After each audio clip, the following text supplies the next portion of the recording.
Hello, we are live. As you know, my name is Quinn, and I'm excited to be here. This is the Parenting and Bonding with Children's Books podcast. It's the third episode of our live video podcast, and I'm so excited about that. Those of you in our group, you watch it live, and then we send it over to YouTube and your favorite place to podcast to try to reach as many parents as possible. We're live so we can take question and answer with the author that we are spotlighting today. So our message is simple. Books are magical. They transform homes, and they can help strengthen the bonds with our kiddos. So here on this podcast, we are joined by the authors that make the magic happen to find out the true intention behind the books. We want to leave you all empowered to up your game with story time. So tonight, we are joined by the author behind the magic of BayaBooks. Welcome, PeTika Tave. Thank you for having me. I'm so happy to be here. So I'm so happy that you are here. And it's funny the way that I came across your books, right? Yeah.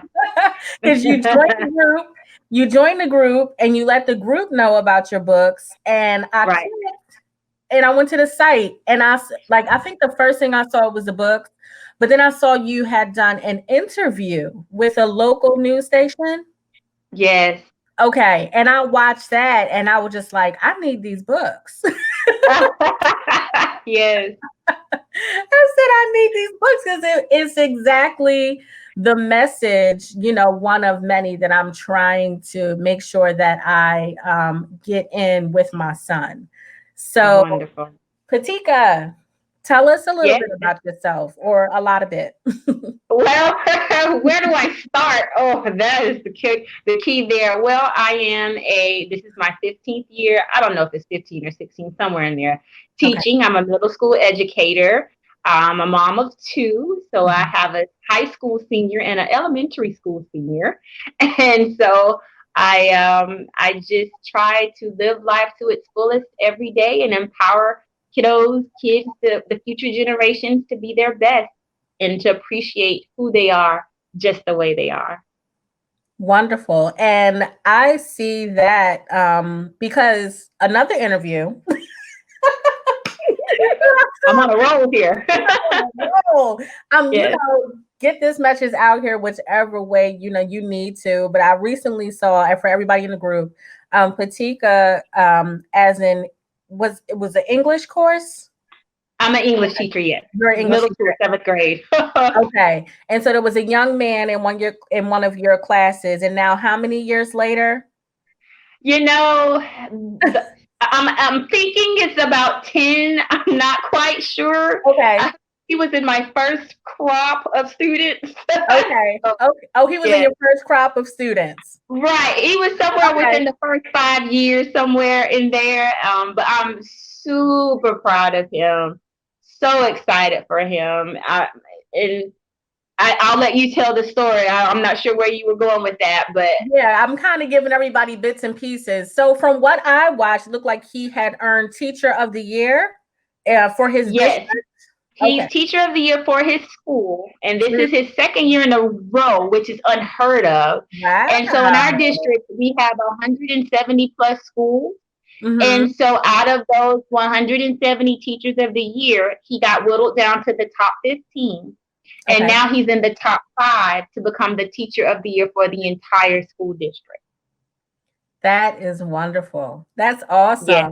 And I could see, and I'm hoping if we can get the link after, or I'll find it again on Facebook to post it here, just the interview that they had. And I was telling my mom, right?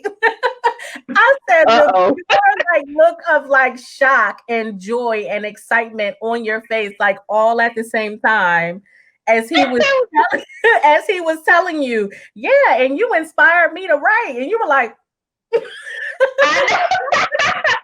I give too much away from my facial expressions? But now it makes sense because you said he was in your first crop of students, and so I can imagine that I guess as teachers, you never know what kind of impression or how you're affecting the students that come across your path, that sit in your classrooms. But in your first few years as a teacher, it's even harder to imagine. So I'm sure, like, you just look blown away to me, and it was such a beautiful thing. Oh, wonderful. Yeah, and because I'm not a college of education graduate, Okay. so my first few years of teaching, I was coming from the corporate setting. I didn't know what I was doing or get myself into, but I knew that there were certain gems, certain what I call nuggets of knowledge that I wanted to instill in every student that walked into my classroom. And if you notice in the interview when I said I have some stories, and he concurred. We won't talk about those stories, but apparently it worked, and he is doing a phenomenal job, and I'm so proud of him. Yes, that was wonderful. And yeah, that when he would talked about the stories, and you said, Miss Tave was a little, and he said, yeah, you said, did you just agree with me? Yes. You could tell I watched it like, more than once. It was really, it was really good. No, but thank you. So I was going to ask you something else, but you walked into teaching from corporate. Can you tell us a bit about that? Well, so I had my son my final year of college. I came home with a degree and a baby. So the necessity for having a good paying job that I believed in, and that was, that contributed to my core values, was important to me. And so I went through a few jobs within that first year because thing really aligned with what I wanted for me and my son. Yes. And so teaching just kind of fell into my lap, and I went for it. And that first school I taught at, they had gone through 4 teachers before they got to me in 6 weeks. And I heard they were going to get rid of me to see if they could not learn for the entire school year by getting rid of the teachers. And I wasn't going to let that happen. So I started teaching. I enjoyed it. And it gave me the time I needed to spend with my son. Being a single parent and making sure I was there for him was super important. And, a lot of people say, oh, you get summers off and this off. No, we don't. We just don't get paid for that time that we are not in class. But it really allowed me to be present for him. And like, I know you promote books heavily, and I do the same for my children in terms of I have access. I give them access to whatever they need. I remember trips to the library for my son and everything. And so teaching allowed me to go to school with him and come home with him and not have to work some ungodly hours and not be there for, because we only get one time to witness them being children. And I want to cherish every moment of that. Yes, yes. Thank you for sharing that. A few things you said that I want to talk about is, number one, you said the gems that there are a few gems that you wanted, for every student to leave with. I'm sorry, I'm like all over the place. Okay. But that's how the books, not how books started, because, for me as well, my mother from a very young age, the freedom that she gave me to go to the library by myself was everything for me. It, started my love for literacy, my love for reading, and, everything. But knowing when I had a son, and, I'm a single mom as well, he's 6. And as a single mom, you always feel like you're not enough. So I was always driving at, what do I want him to know when he goes to school and he's not around me? What do I want him to know or be able to exhibit, when I'm not around? And I started to say, I want him to, be kind. I want him to be compassionate. I want him to be this. I want him to be that. And so every day of the week I had a theme. And like Monday was kindness. And I would say, I'm going to really drive home kindness today, because I know he might not remember these things every day, but somewhere down the line, he'll look back and he say, my mom said this about kindness, and that's what I need to be. So that's how I started to use books as tools to really drive home the themes that I was focused on with him. So this is it's not about me. So your books, right? And I have both of them here. Oh, no, great. That's wonderful. And I even have little bookmarks in the one, because there's a couple of things that I, want to talk about in the books tonight. But so, yeah, I have bookmarks in them. So tell us about your life story, how this came to be. And they started out as poems, correct? Right. Okay. Yes. So they started off as poems, and to really understand the premise behind the bookshop and understand my backstory. So I've always been tall and heavy. Okay. And at the age of 13, I reached 300 pounds, and I was also 6 feet. That was in middle school. And then, so from that, I can remember back as far as I remember my doctor saying she needs to go on a diet, go on a diet. And then my brothers and sisters are eating one thing, and I'm having to eat something else because I'm the youngest of a family of 6 children. And so my mom, she tried her absolute best. She would eat the healthy fish with me or the baked chicken while they got the fried chicken and the fried catfish. And so it was just, something that I grew up with. And somewhere along the way between college and in the high school graduation and college, I ballooned up to 427 pounds. And so I was 22 at 427. And I realized that my self-confidence, my self-worth was not where it needed to be. And I had to make a decision because at the age of 22, I was also pregnant with my son, which I didn't even know was possible, but because of my size. And so I had to make a choice. I had to make a choice to continue to eat my way to death or to be present for my child. And so when I found out, so I lost over 200 pounds. I was a Weight Watchers 2006 Inspiring Stories of the Year winner. And so I really I enjoyed that experience. I got some stories now. And so I really enjoyed that experience. You can Google it. There you go. And so then I lost all that weight, was very, I still struggled a bit because I didn't know how to handle that the new me, because mentally I still wasn't where I needed to be. But eventually I trudged along, and then I found out I was having my daughter. And when I found out I was having her, I knew I didn't want her to struggle the way that I struggled throughout my childhood, throughout teenagehood, throughout my young adulthood. I wanted to make sure that she had the tools to be confident and proud of who she was, no matter how she looked, no matter the size of her waist, no matter her hair color, hair texture, whatever. She needed to know that she was enough. And so while I was carrying her, I just wrote a bunch of poems to her. And it was my full intent to just give the poems to her and say, this is what I was feeling while you were, developing and before you were born. And so the idea came to turn it into a book of poems. Well, that didn't shop very well. And so I kind of put it on the shelf. In fact, for 10 years, I just let it sit. And so one day, a couple people kind of showed me what they had. And my mentor, she said, look, I publish my books. I'm going to tell you how to get yours out there. One thing led to another. And I actually ended up saying, well, let's not publish a book of poems. Let's publish each poem as a book and empower young girls throughout their life story, because some of them apply at different age groups a little bit differently. And so that's how Beautiful As You Are was born. And I'm really proud of it. And basically from Beautiful As You Are, I got some notoriety. I don't even think you saw the first interview because that was with Beautiful. But then I got so much feedback from it. They were like, well, this is for girls. What about boys? I said, well, it was for girls because of the reason why I wrote it. But then I made it applicable to boys, and that's what Brilliant As You Are came about.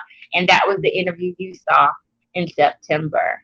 So it's just my way of just letting people, and it's so funny because I was in another group recently, and I saw a grown woman, and she was saying, I don't feel like I'm enough. I don't feel like as a woman, I'm good enough, or I look good, or I meet society standards. And it just hurt my heart because that she was publishing this on Facebook, and it touched me because I said, she needs my book, even as an adult, because what she was hurting from was trying to fit society's expectations of what beauty and what success is.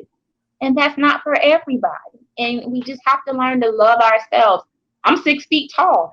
Who knew? So imagine 6 feet, 427 pounds, pregnant in 22. Society was not kind to me. But I had to find a way to love me just the way I am. Wow. That's so much. Okay, first, no, I did not see the first interview, but now I want to see it. And second, second, Facebook being as intrusive as it is, I saw that in that group because we're both in that group. Yes. Okay. And I was like, Okay. that felt good for me to see you reach out. And I was so ecstatic to see you offer her your children's book because I tell people all the time, I'm 30 and I still read children's books. Mm-hmm. They're pretty good, aren't they? The messages are what we need. Yes, the messages are what we need. And when we're in the library or I'm purchasing books and things like that, there are often books that I wouldn't read, to Aiden because I don't think that he will, it wouldn't engage him, but that, they're for me. And so I hope that, she reads your book and she really feels something from it because they really are beautiful poems. And let me just real quick.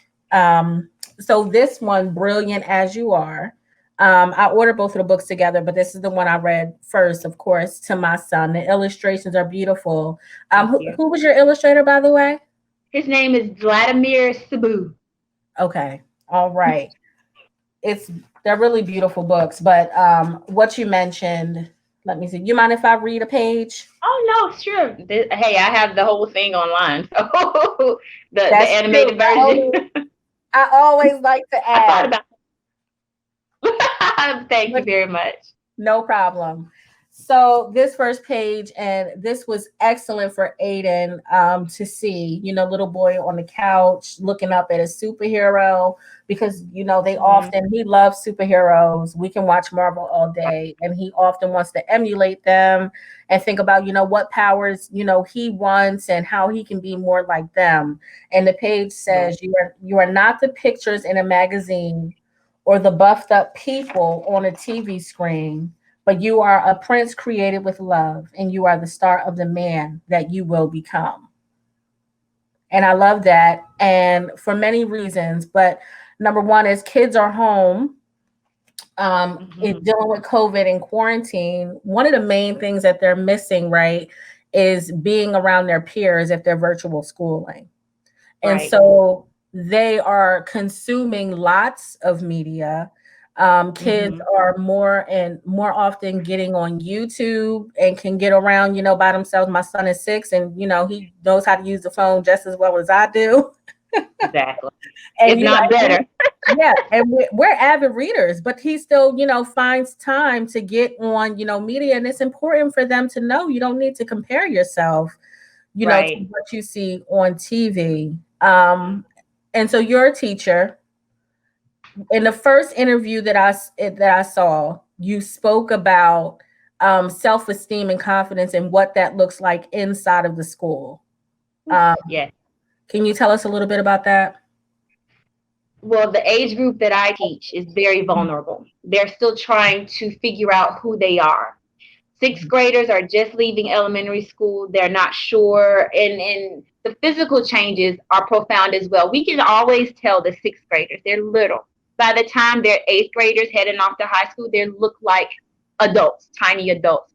So and that's why in the past they used to have the sixth grade centers to kind of separate them.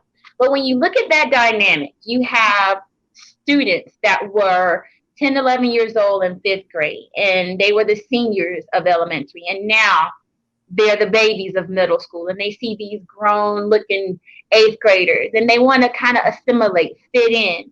And so they compromise, and not all of them, but I've seen it all too often. They compromise who they are and their core values of the family and their core teachings and beings so that they can fit in. And sometimes you hear people joke, oh, that's so-and-so. Well, they don't act like that in my classroom, but it's really true. I have had numerous instances where I have seen children in public. I'm like, well, what do you know? You can't sit down and be quiet. And, it's really touching because I'm that teacher that'll say, now, I know your mama would not appreciate seeing you act like this in my classroom. So we're going to stop this right now. And, they kind of buck up and, sit straight. And And then they, I think I carry a different presence because especially in my older school, in my old school, I look like mom. I talk like mom. And so Miss Tay's not playing. I think that's why Mr. Ford was like, yeah, boy. But then they get into different environments and you just don't know who this child becomes. And I have learned, parents, if you're listening, please don't ever say what your child will not do. Because they will prove you a liar when they step into that school room, them walls, etc. You're like, well, no, little Susie wouldn't. Oh, yes, Susie did. Okay. And so I have learned that with my own experience. I will not vouch for my children, and I will not say what they will or won't do because you don't know. And that peer pressure is so powerful. There are numerous studies that show that at that age, that tender age, especially seventh grade, students are more influenced by their peers than their families. And you got to think about it. How many hours a day do they spend in the school building? But on ordinary times versus quality time with the family during the week. And if you're working, typically we're in school 7.5 hours. And how much time after school are you really engaging with them, to make sure that they're still upholding what you taught them as a kid and things of that nature? Because in middle school, they have after school activities and they stay busy with their friends. And it can get really eye-opening at some point, and it breaks my heart sometimes because students come from very loving and supportive homes, and then they get around their friends and it's a totally different story. And so we have to build them up to know, hey, you don't have to fit in with this crowd. If they can't accept and love you the way you are, then go find someone that does. My message is always, through books, right? And so Right. those messages, like when you're a busy parent or a single parent, and it's been a long day and you often can't find the words that you need in order to speak to your children at the level that you need to. Books can do that for us. And Yeah. that's one of the things that PeTika's book does so well, is to reinforce those themes that, it's okay to be different. You are loved. You are special. You are unique. And a lot of times we stop at the book, but a book is a tool because of the conversation, because of the dialogue that it creates with our children. And that dialogue that comes after reading a book like this or while reading a book like this is as important as the words themselves. Exactly. But the book as a tool gives us what we need in order to start that dialogue with our children. And I was looking before we got on, and y'all know I like to do a little research before we get on to these. These, right?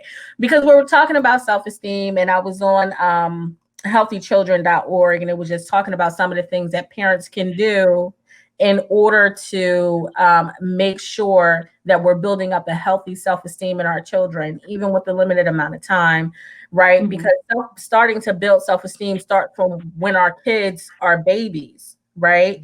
And it's them feeling loved, having positive interaction with their parents and their family that starts that process of building a solid, self-esteem.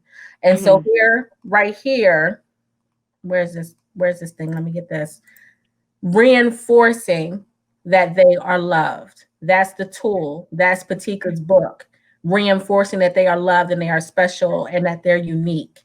That's the first step and the first way to help build that positive self-esteem. Listening to your child's thoughts. So using the book as a tool to ask them questions, open-ended questions like PeTika's book does so well in of the book. She gives y'all the questions, not the end over here. She gives you the questions, wonderful open-ended questions that can help get into the mind of your child. The best conversations that I have with Aiden, and my most powerful one to date, was on bullying. We read a book on bullying, and we had I asked him an open-ended question around that, and I found out some information, something that was happening in school, but it came from using a book as a tool, and it got him talking. So when you ask them these open-ended questions, listen to them, listen to their thoughts, and accept their unpleasant feelings that they may have. That's important. And help them cope. Don't just, leave them in the air. Help them cope, even if you don't have the answer in the moment. That's the important thing there. So, PeTika, what did you want to say? Well, I wanted to kind of interject because I know a lot of times in middle school, I hear a lot of parents say, well, I'm trying to loosen the reins and let them find themselves and stuff. But even at that age, 6, 7, and 8, they really want to talk to their parents. They just don't know how. And so what you're saying, starting those conversations young will allow you to continue those conversations throughout their childhood and teenagehood and adulthood, because sometimes they want to speak, but they're afraid. And then also when they say, like you said, their unpleasant feelings, maybe accept them as they are. Don't try to project, interject, or reroute their thinking necessarily, but hear them out. And maybe it's not a solution. Maybe you ask probing questions to kind of help them realize the solution, because we want them to grow as individuals, but we also want them to learn along the way themselves, to give them that tool that they need to survive in an unkind world. So all of that, and please don't accept, how was school today? Fine. What was good about it? Nothing. Or what was the best thing of your day? Lunch. Ask more probing questions. Well, what made school fine? Or what was your favorite moment? What was your least favorite moment? Kind of keep going along and try to draw that out of them. They'll appreciate it as they get older. Thank you. So, I talked about your book. Tell us, what was your intention? I know that, your inspiration was your daughter, right? But when you decided to release these as a book, what message did you want to reach parents and their children? I wanted parents to tell their children, to teach their children that you don't have to be what everyone wants you to be. Just be yourself. And love and success and confidence will find you, will be a part of you. And you don't ever have to compare yourself to others or question your value, your worth, or give people the space and the time to break it down for you. Because you will run into some people that present themselves as your friend, as your ally. And whether intentionally or inadvertently, they can tear you down if you don't have a strong self-worth and self-belief. And I wanted parents to know that their children need that, and that the children need to know that everybody has a gift, no matter what you look like, no matter what you have or don't have in terms of finances or physical appearances. People want to do this and do that. You are great just the way you are. Just learn to embrace that, and you'll have a much happier life. Wonderful. Thank you. There was another page, and then we'll see that this is my favorite line. I just want to share that with you on this page. First of all, the illustration is beautiful, right? Thank you. And then this line says, and I posted in the group, know that you are special and listen to nothing else, nothing less. I'm sorry. Know that you are special and listen to nothing less. I love this so much. I had to make a graphic out of it. It was beautiful. I was like, whoa, she is wonderful. Did she say that? I was like, wait, that was my line. That was good though. I was like, whoa, that is awesome. Goodness, that was just so good. And listen to nothing less, because you will hear, like you said, our kids are in our homes and we tell them, you're special, you're this and you're that, but they are going to hear other things. No, you're not. Negative things. You're going to hear them, but that doesn't mean that you have to adapt them to your life and to who you are. So, or accept them. Yes, accept them. So is there anything else on your heart to share about your books? Well, I love that you asked what was my intent. And really, I just want to spread the message of just loving yourself, and I just hope that anybody that reads them with their children or share it with a neighbor or somebody, because everyone may not have a child that fits this age group, but just have those conversations with kids, adults, anybody. If you see Yeah. someone feeling down or questioning themselves, ask them questions and say, hey, look, you're beautiful. You have a warm spirit. It can be something intangible that makes them wonderful or makes them enjoyable to be around. But we just have to build people up, because so many people put on an air and they're still hurting inside. Yes. And they're afraid to ask for help. So be it an adult or a kid, we just need to be there for each other and try to encourage and support one another. And especially now, you mentioned the times that we're living in. Isolation is real. I feel fortunate. I have my children. They are a headache sometimes because they are like cats and dogs. but but I look at the people who have nobody, and they don't have kids or they don't have a significant other. And some people are happily single and without child. I don't know what that feels like. I have not had that in a while, but they still need support too. I have friends that fit that group, and they're like, "Come on, let's hang out." I'm like, "No, there's a pandemic." So they are seeking because they are tired too. So make sure we just keep everyone in our hearts and minds and let them know you're enough. And tell yourself, let's not forget, tell yourself you're enough. Because we oftentimes get so caught up in helping others that we don't look in the mirror and say, girl, you look good today. I love it. Yes. We need to, take you with us wherever we go. So for that voice, Yes. to remind us. That is Mm-hmm. so good. Thank you, PeTika. Teresa said hi. She was so excited to see your books today. And I wanted to know, I thought the illustrations were beautiful and so pertinent, right? Especially, to my household and Black households in general, to see young Black boys and young Black girls in books with such a positive, affirming message. I just thought that was really good, because children deal with low self-esteem and confidence issues all the time. But I feel like certain demographics have additional stress and strain on who they are as an individual, just because of how the world may make us feel because of who we are, what color we are. So I just wanted to mention that was really special to me, because while I'm trying to teach my son about kindness and compassion, he also has to learn to be comfortable being Black, because Right.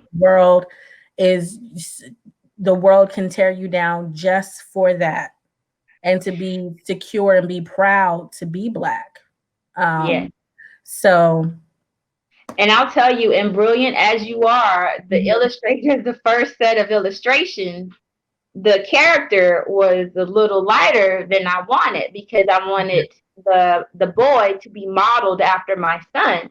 And so I sent him pictures, and he gave me a rendition. I said, no, my son is darker skinned, and it's very important to me to have his skin tone reflected in the illustration. And so he said, okay. And so he kept darkening the skin. And I said, okay, that's good. And some people are like, well, don't you worry about appealing to all audience? I said, no, I do not, because I want this to represent who we are. And if he's going to look like my son, he needs to have my son's skin tone, because my son needs to know that his skin tone is beautiful and he's brilliant just the way he was made. And so that was important to me, making sure I had children and people of color in the books represented. And other people need to know. We learn that other people that look different from us are good by what we see. We see other, cultures or, skin colors or what have you in the media, and they tell us that those are good. And so we believe it. And so when white children see a Black child in a book with an affirming message, they are learning that that is good, that that Black child is good because the book is telling them that. So it's important for everybody to get and to read books about people of all skin colors so that we can learn that there is good in all people.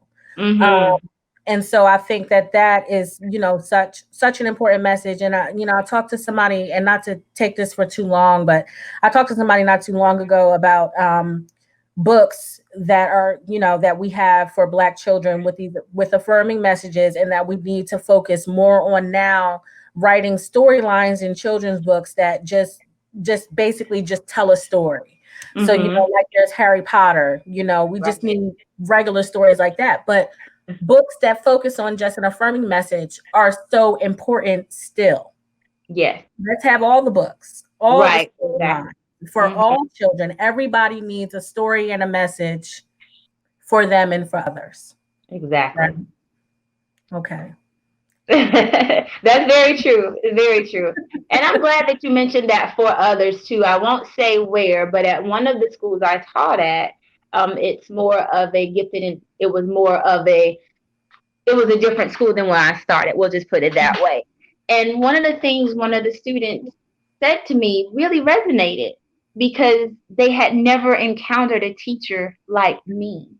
And they said, wow, I guess people of color, they didn't use that term, are smart and intelligent too. Look at Miss Tave. And that really hit home. And I said, wow, they need me in schools that are, you know, not the ones serving the inner city, but that's also serving the upper echelon of society, because they need to see that what you have been shown are images of us don't reflect everybody, and that there are a variety of people in every race, in every demographic, and you judge people, really you shouldn't judge people, but you look at people based on who they are, not their skin tone. And so that really, really struck a nerve. And I said, wow. And then I thought, that child must have been taught the other messaging. And so I was happy that I was able to deflect and direct his thought process. And, you know, taught that messaging, or even by omission of positive messages about other cultures, is teaching them something as well. Exactly. So not diversifying, you know, your bookshelf, or not diversifying the messaging and media that are put in front of our children can be harmful as well. Exactly. So, well said. Okay. All right. That's okay. You got anything else, PeTika? That's it. I've enjoyed our conversation. I have enjoyed this experience, and I thank you so much for inviting me to your show.